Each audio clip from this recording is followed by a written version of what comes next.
Hi, this is Chelsea with CS Apex Landscape Design. I am coming to you with another video. This one we're going to talk about a project actually my husband and I did a couple of years ago at our previous house. So what we had noticed when we moved in was our garage was constantly being flooded. It didn't matter if it was a trickle, it didn't matter if it was a downpour. We were going to have water in our garage. We couldn't figure out why. We had gutters, we had downspouts. In theory, everything should have been working properly.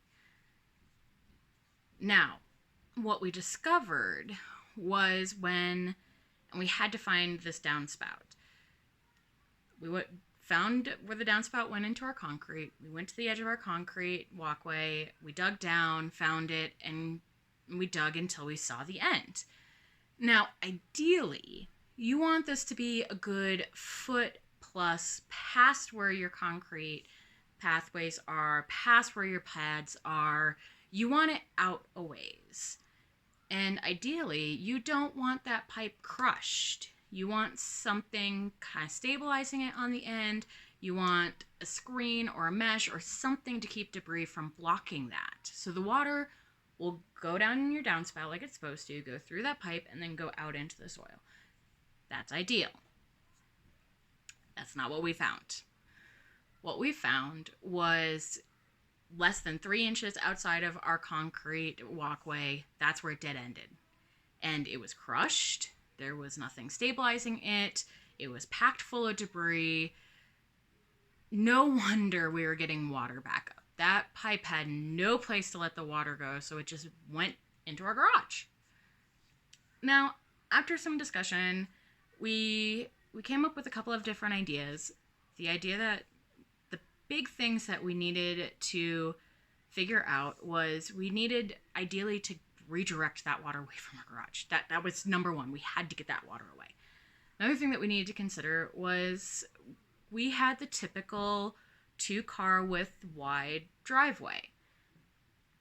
We entertain a lot. We have a lot of family that comes over. Everybody was taking steps out of their car and onto our grass. Not necessarily the most ideal situation, especially as our parents were getting older. We didn't want them slipping, tripping, all of that on the grass. And a big thing for us was we had this patch of rock in our backyard that really wasn't doing anything. It wasn't in a spot that we really liked it. It was a larger rock, so it was hard to walk on, especially at the time we had 1-year-olds and learning how to walk. It wasn't really fitting what we needed it to do where it was. But it would have worked well in a dry creek bed. And that's what we ended up deciding to do. We decided to extend that pipe, bring it out into a dry creek bed, redirect that moisture away from our garage. And bonus, we made it a little bit larger so that we could have a spot for people getting out of their cars to step out onto rock and not onto our grass. Now, as George Shaw said, hell is paved with good intentions, not with bad ones, and all men mean well. We meant well. Now, about reusing the rock, which is what we're going to talk about in this video. A previous employer had harped on me constantly, never reuse rock, never reuse rock. Don't encourage them to reuse rock. Don't do it. It's like, oh, okay, I kind of get it, but I really don't understand. Like, why can't you reuse rock? I now know why we don't reuse rock. So, I will say this. One, our project worked. This was shortly before the big hailstorm in Colorado in July of 2016. Since we'd moved into the house up until that point, we had constantly had water in our garage. It was nasty, mucky, constantly had water in it.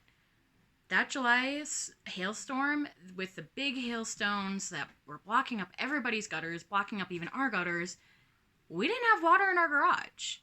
As that hail melted, as it was redirecting down that dry creek bed, our dry creek bed was full of water, but our garage wasn't. So the project did work. It did its number one function of getting water away from our house.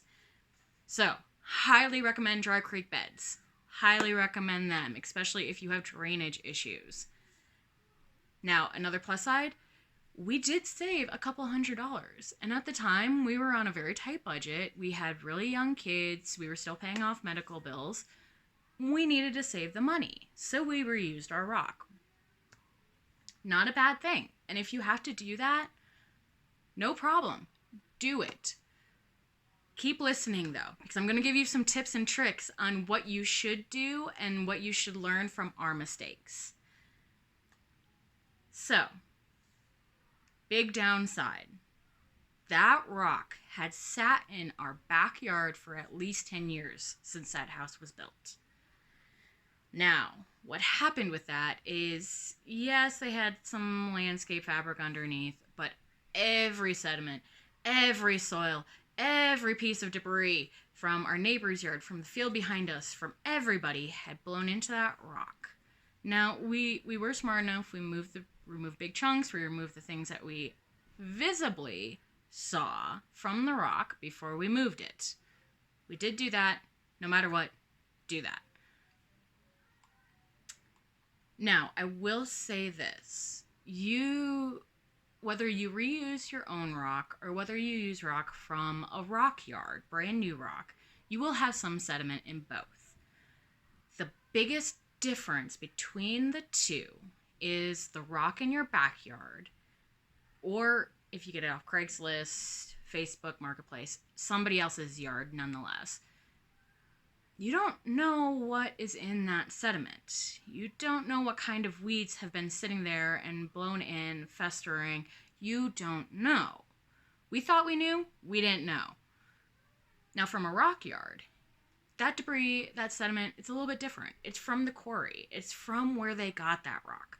So, yes, there's some fine particles, but you're not going to have that weed barrier. You're not going to have that blown in junk, per se. It's a very different type of sediment. The sediment in rock from a rock yard settles out really quickly, moves on, you're left with a beautiful product. The sediment from your existing rock, unless you sift it, it's still there.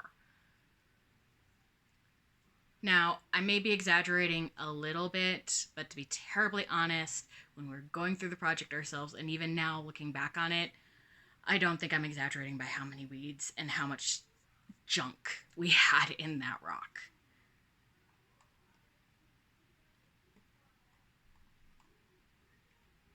Now, like I mentioned, that hailstorm came through shortly after we had finished our project. It did its number one function. It got the water away. We saved money while we did it. We got rid of that backyard rock that was not where it should be, not useful to us. We made it useful. We recycled it. We reused it. However, that hailstorm, because it was so big, all of the plants I had intentionally planted were gone, destroyed, nothing left. But my beautiful little dry creek bed that was so beautiful the month before was now a solid green mess. And it wasn't from the plants I had planted. It was green with weeds. Lots and lots of weeds. It's a little painful still thinking about it. Now, we had a thistle forest growing behind us. We were backed up to an open field. So we had thistle. We had nasty little verbascums. We had spurges. We had every sort of weed that you never want in your yard in our brand new dry creek bed. So, let's talk about a few pros and let's talk about a few cons. Now, a huge advantage that we had because we did put down a commercial grade landscaping fabric, and I highly recommend, it doesn't matter what project you are doing, if you're putting down rock mulch, you need to put down a commercial or a heavy grade landscape fabric. Please do not go to the big box stores and get that fabric stuff that they sell. It's not what you want. It's going to deteriorate too fast.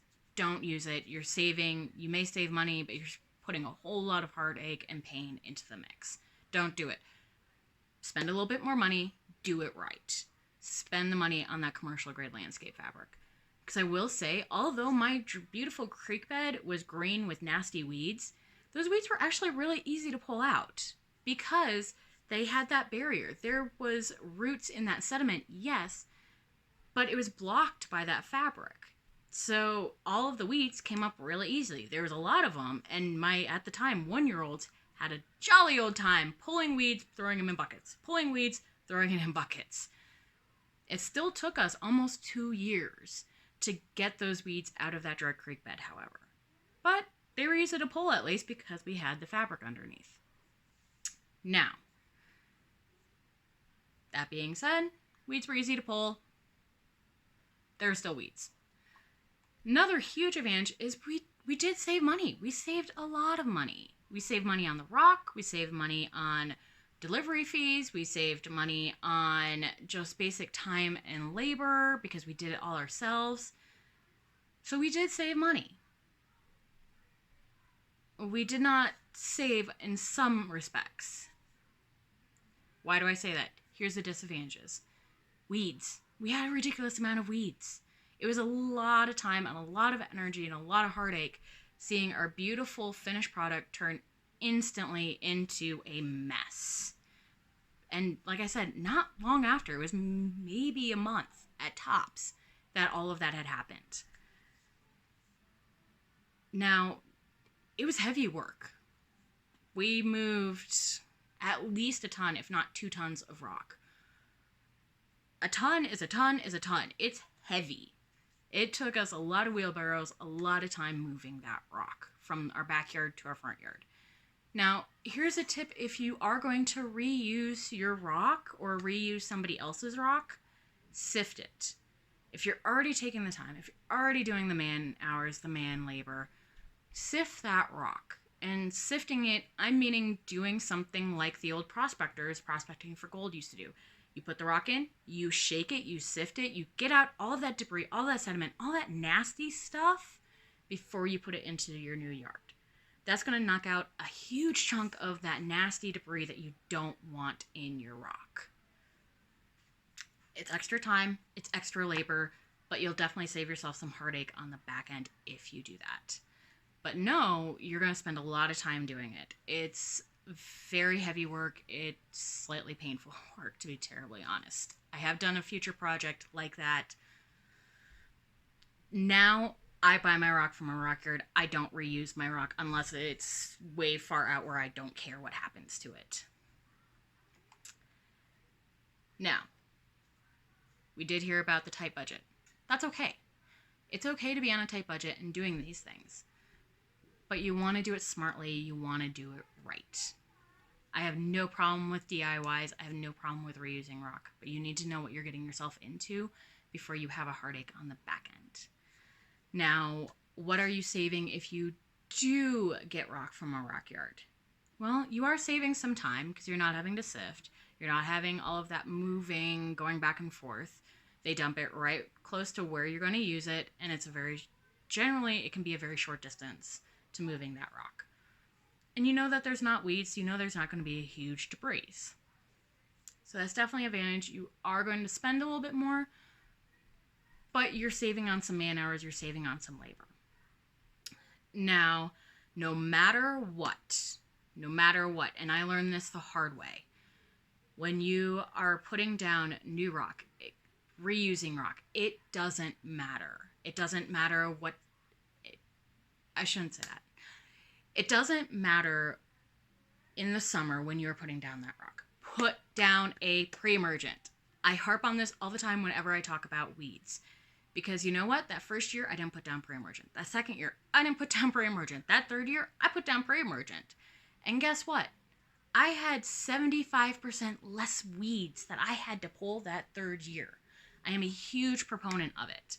typically in Colorado, we're going to put down a pre-emergent between mid-March and 1st of April. Pre-emergent lasts 4 to 6 months. Highly recommend it. It lasts our entire growing season in Colorado. Other parts of the country, you may have to do a second application, or your timing may be a little bit different. But you definitely want to use it no matter what.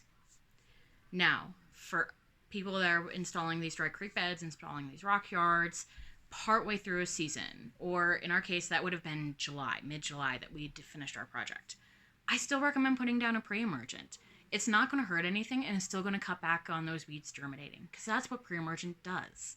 It keeps those weeds from germinating. It keeps you from having to sit out there and cry and pull weeds. As much fun as my 1-year-old had, I didn't want to be out there doing that. I had other projects I wanted to do. So no matter what, put down a pre-emergent. The only time that I recommend that you do not put down a pre-emergent is if you're doing this project in the winter. But mid-March, 1st of April, get that pre-emergent down on your rocks. There's my tip and tricks about reusing rock mulch, whether it's a good idea or a bad idea. If you're watching this on YouTube, give us a subscribe and hit that little bell so you can continue hearing when we have new videos coming out. Thanks, and have a great day.